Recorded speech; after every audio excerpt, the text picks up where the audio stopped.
This episode has been brought to you by CompleteNutra.com, whole family nutrition. About the golden rule, Dave, I'm glad you brought that up, is that in many ways it's a restatement of the second commandment. Love your neighbor as you want to be loved, right? As you would love yourself if you were them loving you. And Jesus says something else profound. This is the paradox of the gospel. He says, if you love your life, you will lose it. But if you lose your life for my sake, you will gain it to life eternal. And eternal life for Jesus it doesn't begin when you die. Eternal life is a kind of life in relationship with the eternal God. What's fascinating about those statements that he makes is that real life is found when I give myself away, first to him and then to others, really to him by giving it away for others. And that's so contrary to what we're told today, that it's all about you, living for you, you deserve this, you should be served, you're number one. Well, Jesus went third, right? The Son of God left the glory of heaven to become a man in order to serve God the Father and then us before considering himself. So Jesus went third. And if you think about it, if we believe that Jesus lived the perfect life, and I believe he did, was he the perfect human being? He absolutely was. He was God in the flesh, and he lived the perfect human being, perfect human life by going third, by giving himself to God and to us. And he was full of joy, and he prays in John 15 through 17 as he's praying in his high priestly prayer right before he goes to the cross. One of the things he says in that prayer is, I pray that your joy would be like mine, and it would be full. So in other words, I want you to be full human beings, like I'm a full human being. And how will you do that? By giving yourself away, first to God and then to one another, dying to yourself in order to live in and through me. And that it's a paradox. To vertical over horizontal. That's where that circles back to. Definitely. A vertical relationship, loving God first. And that's why in a Christian marriage, it's both people decide to love God first, and and then their love for each other grows out of that. Is that right? Yeah.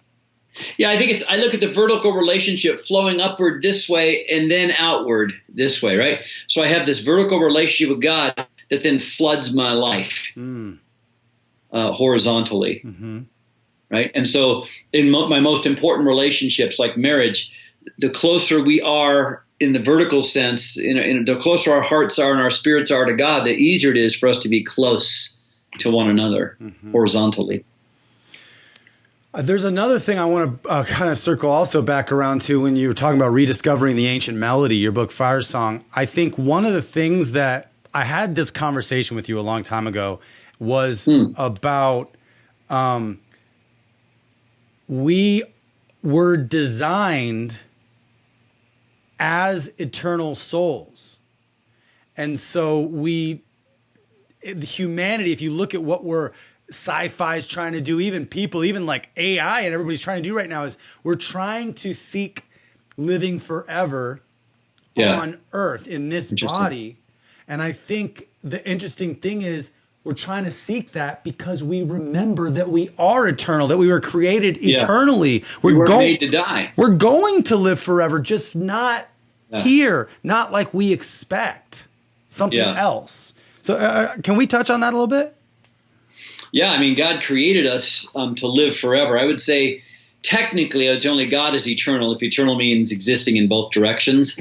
But the way you're defining it, for sure. We were created to live forever, but God sustains us forever as we live, right? He's the one who holds us in existence. We don't necessarily live. We're dependent on God.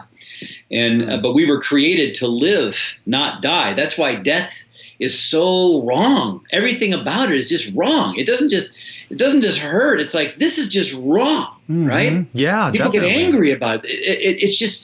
It's not who we were meant to be. The world is not what it was meant to be. Right? I think we know that. We know that so much, especially nowadays.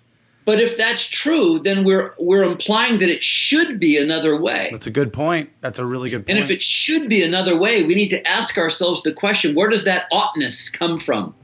Where does that should be come from?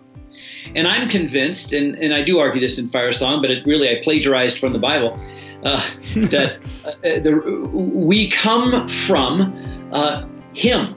We come from the should of being in a right relationship with Him. Where we are now is, as a race, apart from Christ intervening, we're separated from God. Christ came to bring us back into relationship with God, and by grace through faith in what Christ has done for us, He restores a relationship with Him so that we can move back to the who we were meant to be kind of humanity. Wow. Thank you for joining us for the Healthy and Family Show. Visit our website at healthyandfamily.com. That's healthyandfamily.com to see what all the other doctors, experts, and real moms have to say about keeping your whole family healthy. This episode has been brought to you by CompleteNutra.com, Whole Family Nutrition, and aired on the Goldstone Network. People, Planet, Future.